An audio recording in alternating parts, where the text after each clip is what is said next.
빌라델피아 교회 사자에게 편지하라고 하시고, 거룩하고 진실하사 다윗의 열쇠를 가지신 이 곧 열면 닫을 사람이었고 닫으면 열 사람이 없는 그가 이르시되, 바로 예수님의 모습이죠.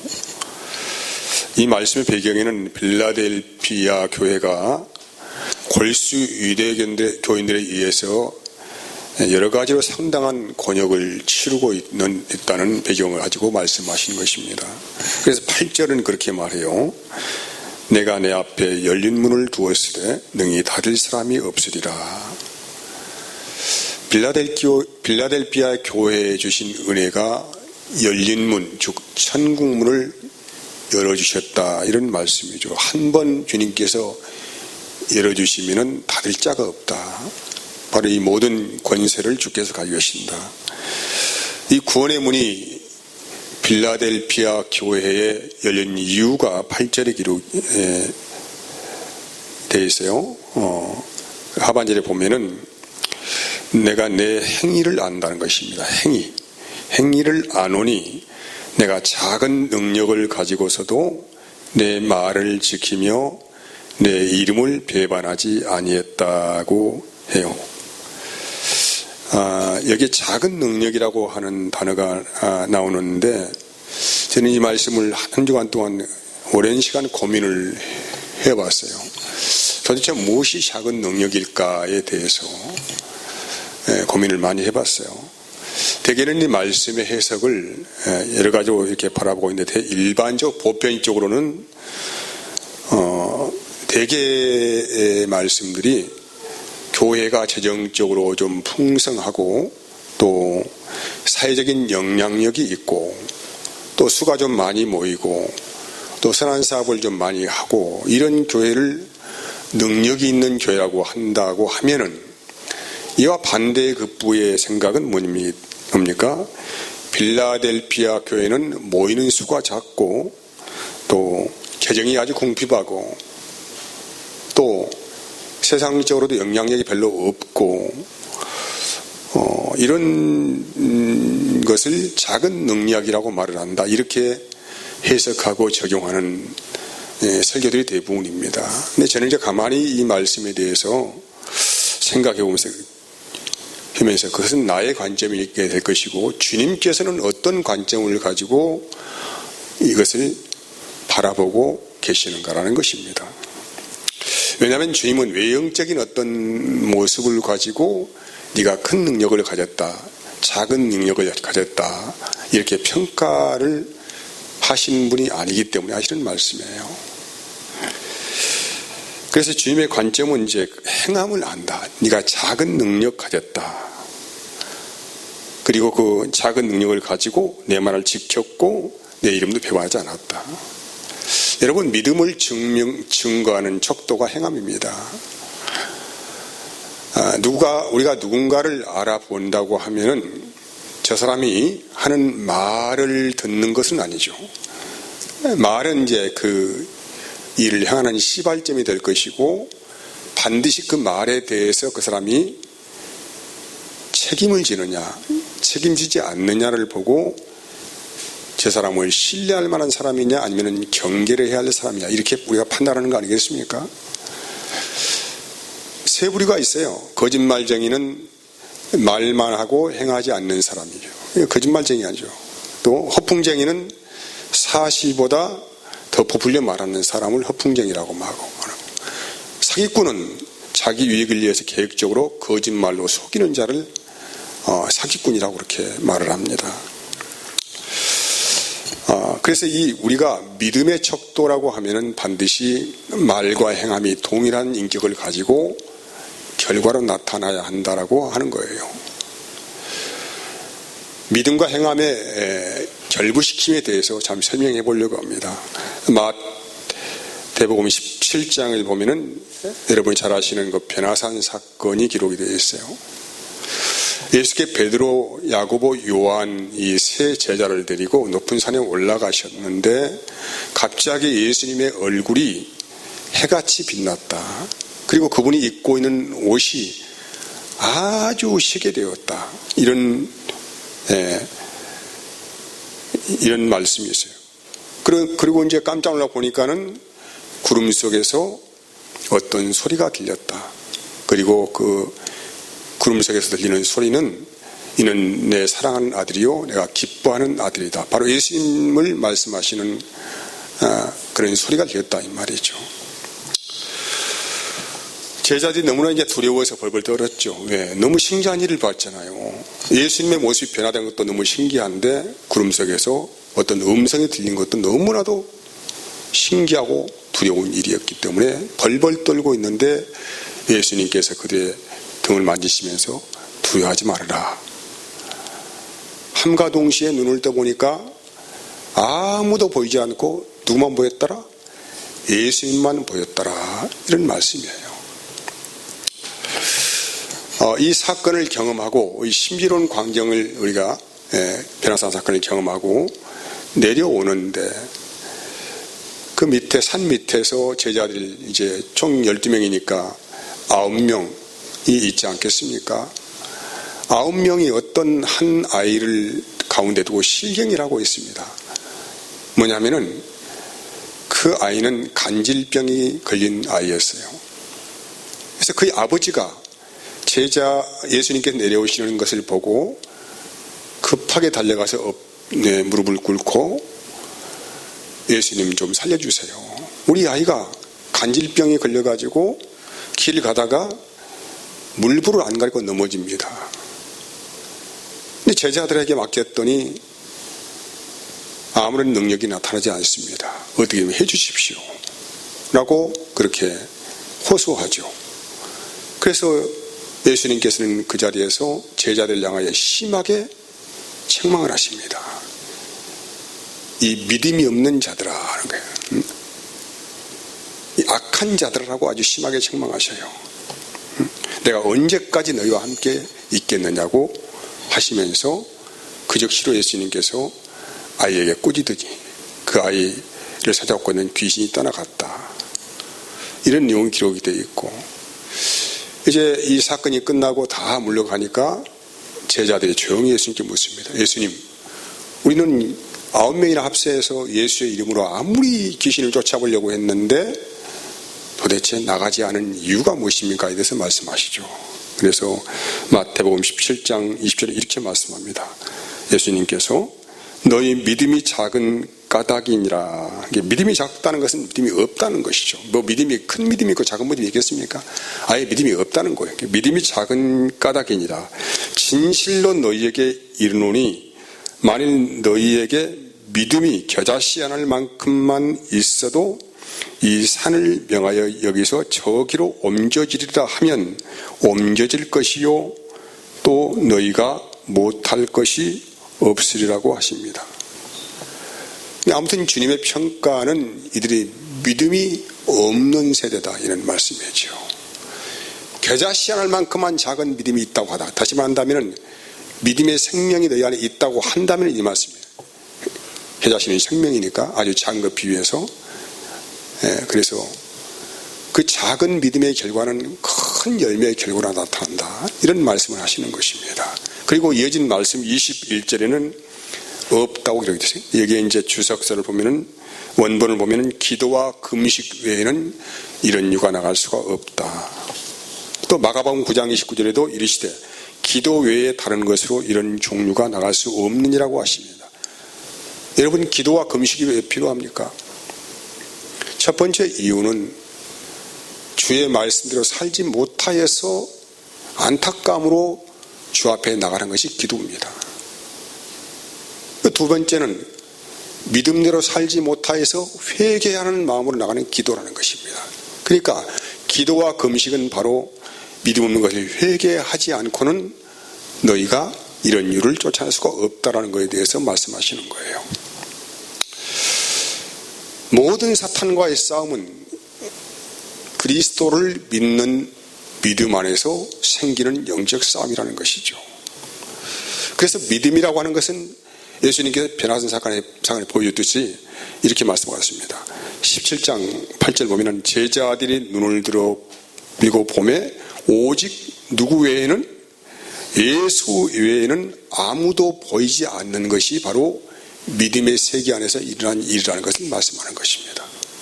그러니까 우리가 믿는다고 하는 것은 주변에 여러 가지 상황들이 있겠지요. 여러 가지 상황이 있음에도 불구하고 예수님만 보이는 것이 믿음의 세계라고 말씀하는 거예요. 그래서 믿음의 세계 안에서만 주님의 마음으로 변화 우리가 되어서 그분의 얼굴이 해같이 빛나고 옷이 휘어지는 변화사의 영광을 볼 수 있다라는 것을 말씀하기 위한 것입니다. 필라델피아 교회는 주님의 말씀을 지킬 만한 외부적인 어떠한 조건도 잘 갖추어져 있지 않은 그런 교회라고 할 수 있어요. 그래서 그들은 믿음의 줄기만 오직 붙들고 모든 것을 단절시키는 정말로 생명의 삶을 살아갔던, 또 그렇게 따라갔던 교회다, 이렇게 말씀할 수 있습니다. 열왕기상 17장의 내용을 보면은 북이스라엘이 가장 악한 왕 아합 왕 때에 이 나라가, 온 나라가 바알과 아세라 신상을 섬기는 나라가 되어버렸어요. 하나님은 그 당시 엘리야라는 선지자를 보내가지고 아합 왕의 이런 행위에 대해서 책망을 하십니다. 그리고 책망을 하시면서 이제부터 몇 년 동안 이 나라에 하나님께서 비를 주지 않는다라고 말하게 하시죠. 이 말을 들은 아합 왕이 극대노해가지고 엘리야를 죽이려고 하지 않습니까? 그래서 엘리야는 급히 자기 몸을 피신하여서 그리 시냇가에 몸을 숨겼지요. 이제 가뭄이 시작되었습니다. 거기서 엘리야는 숨어서 시냇물을 마시면서, 또 하나님께서는 신기한 방법으로 그의 생명을 놓으셨는데 까마귀를 통하여서 먹을 고기를, 밥을 매일 아침 저녁으로 날라주시는 거예요. 그래서 물과 떡과 고기를 충분히 먹으면서 엘리야는 그리 시냇가에서 오랜 시간 동안 살았는데, 이제 온 나라의 가뭄이 심각해지자 그리 시냇가도 말라버렸습니다. 그때 하나님께서 다시 엘리야에게 말씀하시죠. 너는 이제 여기를 떠나서 시돈 땅에 있는 과부를 만나러 가라, 이 말입니다. 그 과부는 사렙다 지방에 있는 과부였어요. 시돈 땅은 이방 지역입니다. 엘리야는 말씀을 따라서 시돈 땅에 있는, 시돈 땅으로 갔는데 성문 앞에서 어떤 과부를 만나게 되었습니다. 그 과부는 이제 나뭇가지를 줍고 있었는데 그 나뭇가지를 줍고 있는 여인에게 내가 지금 너무 배가 고프니까 떡 한 조각만 줄 수 있겠느냐라고 물어볼 때에 그 과부는 이렇게 말합니다. 우리 집 통에는 한 끼 먹을 한 움큼 정도밖에 없는 그런 가루가 있고, 또 기름병에는 기름이 조금 남아있다. 이것은 내가 이제 마지막 먹고 죽을 양식이다. 나에게 자식이 있는데 요 아들과 같이 마지막 한 끼 먹고 죽을 양식이다. 이렇게 말할 때 엘리야가 그 여인에게 이렇게 말합니다. 열왕기상 17장 13절 14절 말씀 보면은 엘리야가 그에게 이르되 두려워하지 말고 가서 내 말대로 하려니와 먼저 그것으로 나를 위하여 작은 떡 한 개를 만들어 내게로 가져오고 그 후에 너와 내 아들을 위하여 만들라. 이스라엘의 하나님 여호와의 말씀이 나 여호와가 비를 지면에 내리는 날까지 그 통에 가루가 떨어지지 아니하고 그 병에 기름이 없어지지 아니하리라 하셨느니라고 해요. 과부에게는 마지막 먹고 죽을 양식 한 끼만 남아있어요. 근데 하나님의 사람이라고 하는 이 선지자가 말을 하니까 여호와 하나님께 자기가 먹을 마지막 양식을 드리기로 결심하고 이 선지자를 위해서 음식을 만들어서 대접을 합니다. 그 후에 신기한 일이 벌어졌습니다. 가난한 과부의 집은 지속적으로 통에 가루가 떨어지지 않았습니다. 그리고 기름병에는 항상 기름이 넉넉히 있었습니다. 극심한 이 가뭄 안에서 이 과부의 집은 전혀 걱정이 없는 삶을 살았다는 것이죠. 이제 얼마 지나서 그에 또 엄청난 어려운 일이 닥칩니다. 그의 아들이 갑자기 심한 병을 앓다가 죽게 되어버렸어요. 이 과부는 엘리야를 원망합니다. 당신이 하나님의 사람이라면서 당신이 우리 집에 들어온 이후로 이런 재앙이 들어왔다고 하면서 이 엘리야를 원망하게 되는데, 엘리야는 이 죽은 아이를 품에 안고 다락에 올라가서 하나님께 기도하죠. 기도하였더니 하나님께서 기도를 들으시고 다시 혼을 그 아이에게 불어넣으셔서 살리셨다, 이런 기록이 남아 있습니다. 이스라엘 땅은, 하나님의 땅이라고 하는 이스라엘 땅은 극심한 가뭄을 통하여서 온 나라가 이제 먹을 것이 없었습니다.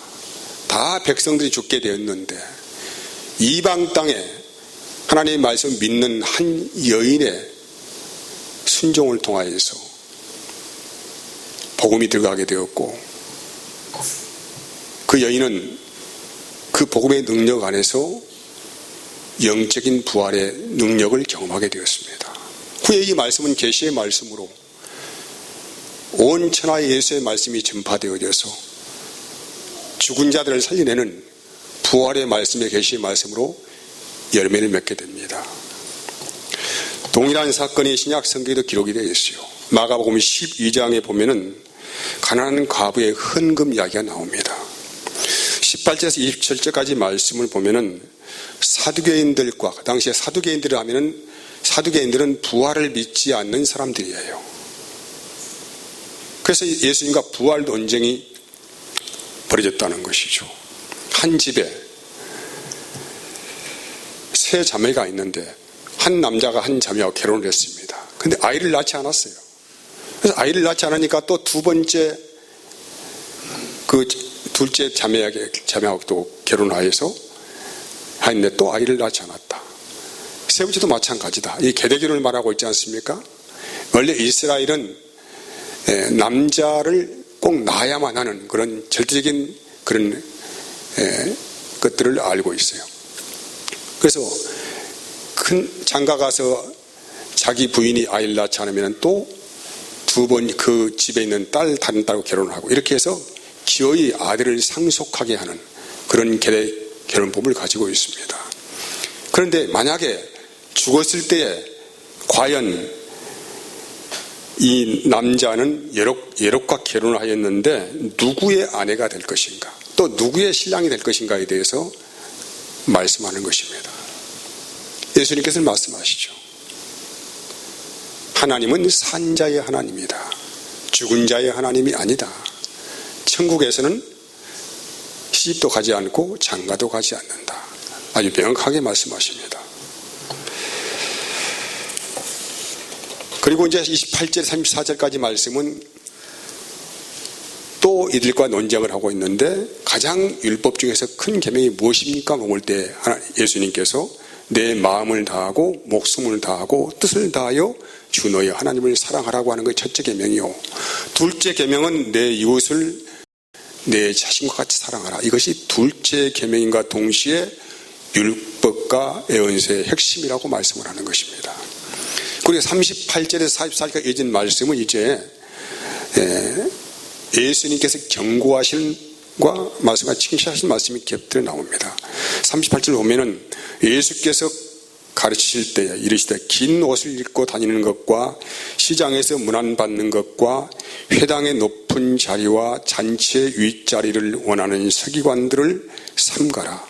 그들은 과부의 가산을 삼키며 외식을 길게 기도하는 자니, 외식으로 길게 기도하는 자니 그 받는 판결이 더욱 중하리라고 하십니다. 그 당시에 서기관들이 당시 얼마나 큰 융숭한 대접을 받으면서 모든 윗자리를 차지하고 있는가에 대해서 비판하신 말씀이고, 근데 그들은 가난한 과부의 돈도 등쳐먹고 살아가면서 하루에 여러 시간씩 기도하면서 스스로가 경건하다고 말하는 사람입니다. 외식하는 사람들을 말씀하는 거예요. 외식하는. 그런데 이제 한 과부가 등장을 합니다. 41절 이렇게 말합니다. 예수께서 헌금함을 대하여 앉으사 무리가 어떻게 헌금함에 돈 넣는가를 보실세. 여러 부자는 많이 넣는데 한 가난한 과부는 와서 두렙돈 한 고드란트를 넣는지라. 예수께서 제자들을 불러다가 이르시되 내가 진실로 너에게 이르노니 이 가난한 과부는 헌금함에 넣는 모든 사람보다 많이 넣었도다. 그들은 다 풍족한 중에서 넣었거니와 이 과부는 그 가난한 중에서 자기의 모든 소유 곧 생활비 전부를 넣었느니라 하시니라. 당시 노동자의 하루 품삯을 1데나리온이라고 해요. 1데나리온. 이게 지금 현재 화폐 가치로 말하면, 우리나라 화폐 가치로 말한다면은 저는 정확히는 모릅니다. 약 15만 원 정도로 된다고 합니다. 하루 1단위. 근데 이것이 이제 하루에 8시간 노동한다고 했을 때에 이것을 15만 원을 계산하는데, 고들한테는 두렙돈은 여기에 비해서 1200원 정도에 되는 아주 작은 돈이에요. 이것이 한 고드란트, 내부로는 두렙돈 그렇게 말하는 것입니다. 1200원. 노동자의 하루값이 15만 원이 나오네요. 그에 비하여서 1200원의 가치는 아주 희소한 거죠. 아주 작은 가치죠. 근데 이 가난한 과부는 자기의 모든 삶에 먹고 사는 모든 것에 대해서 전부를 넣었다 이 말이죠. 그러면 너희가 사치하고 향락하고 먹고 살고 경건하다고 하는 너희들이 볼 때에 이 과부가 넣는 이 두렙돈의 가치는 너무 미미한 것이지만은, 너무 작은 것이다라고 이야기할 수가 있겠지만은, 과연 정말로 진정한 헌금을 한 사람이 누구냐에 대해서 말씀을 하는 것입니다. 과부에게는 1200원이 자신의 전부였습니다. 아마 자기 자신의 생명줄과도 같은 그런 가치를 가지고 있을 거예요. 그래서 과부는 가난한 중에 자기 자신의 전부를 드렸다. 예수님께 이렇게 평가를 하신 거 아니겠습니까? 누구만 이렇게 할 수가 있습니까? 처음에 제가 부활 논쟁에 대해서 말씀드렸습니다. 두 번째는 가장 큰 금형이 무엇이냐? 사랑에 대해서 말씀드렸습니다. 다시 말한다면 이 샌드위치 구조 안에서 하나님을 사랑하는 자만이 자기의 전부를 드릴 수 있는 그런 믿음을 고백할 수 있다. 이런 얘기를 하는 것입니다. 그래서 가난한 과부가 얻는 상급이 무엇입니까? 바로 부활과 영생이다. 이 말씀을 하시려고 부활을 말씀하고 사랑의 핵심을 말씀하고, 그 다음 또 여기에 있는 서기관들의 삶과 가난한 과부의 삶을 빗대어서 말씀하신 거예요. 여러분, 우리가 하나님께 믿음으로 결부하여 드린다고 하는 것은 반드시 사랑에 포함되지 않냐면은 아무것도 행할 수가 없다는 것을 말씀하는 것입니다. 과부, 우리가 봤을 때는 과부의 돈은 가장 작은 거예요. 적은 능력입니다.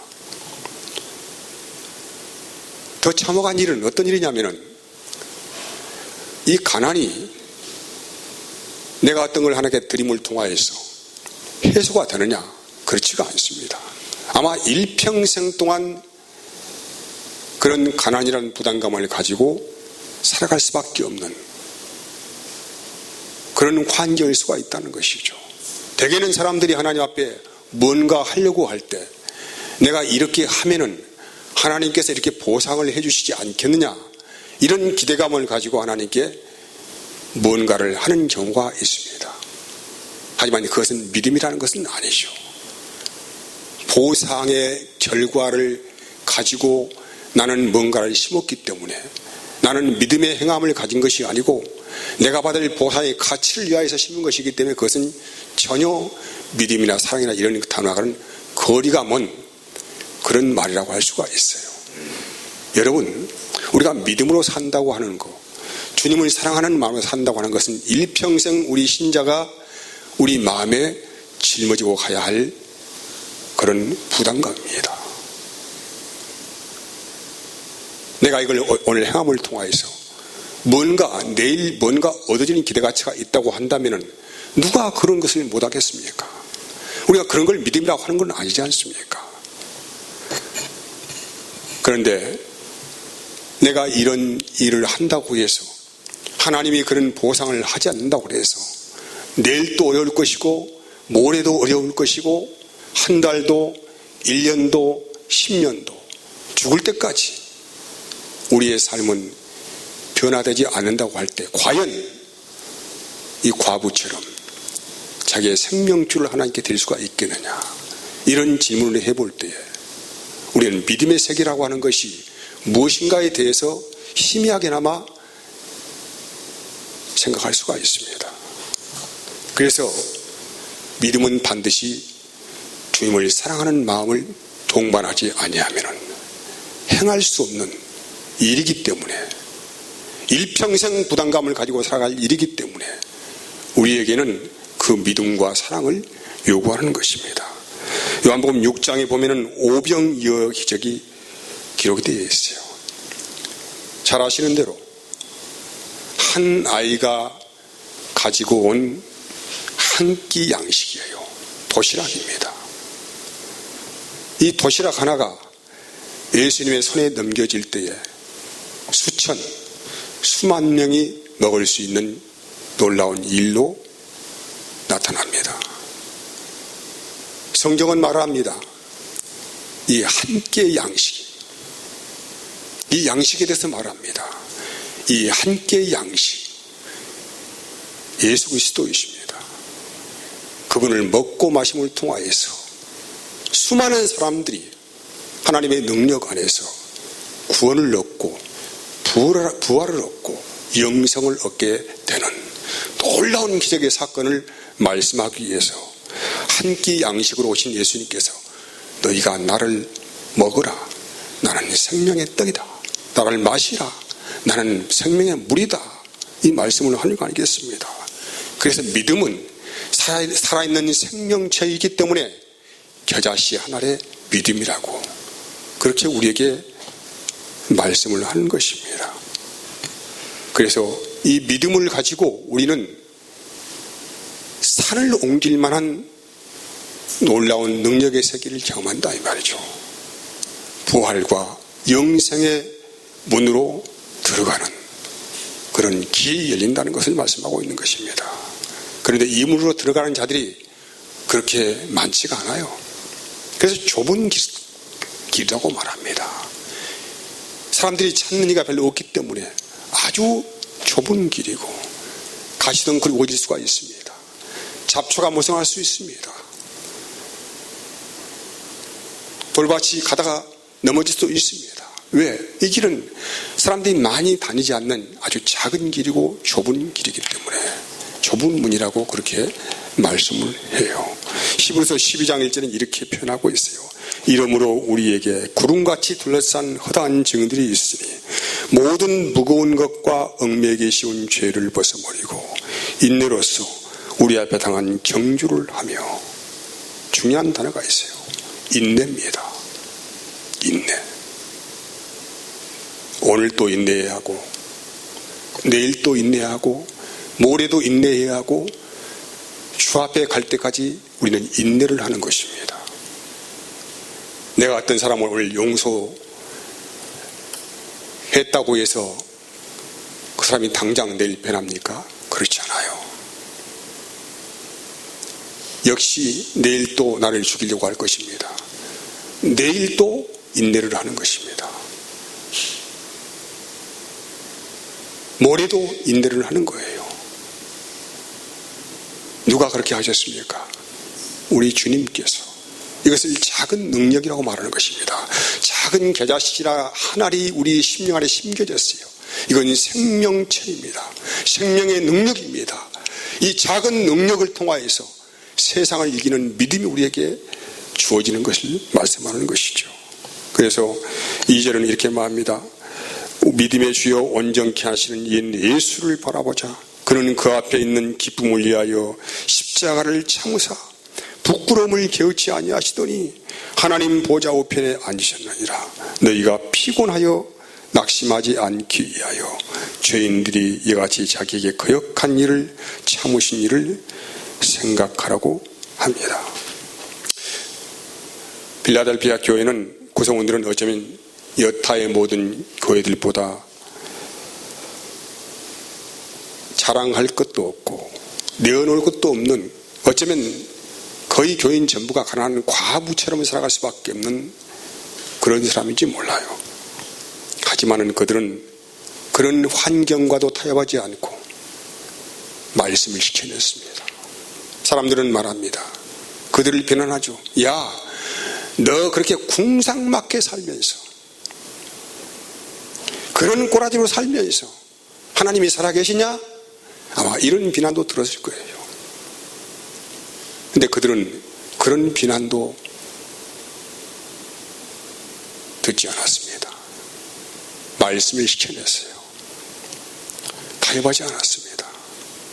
여러분, 우리가 풍성하고 모든 일이 잘 되어지면 그걸 누가 못하겠습니까? 그건 누구나 할 수 있는 일 아니겠습니까? 그런데 작은 능력 안에서도 믿음을 지키면서 주님의 이름을 배반하지 않는 이 거룩한 영적 싸움은 아무나 할 수 있는 싸움이 아니라는 것이죠.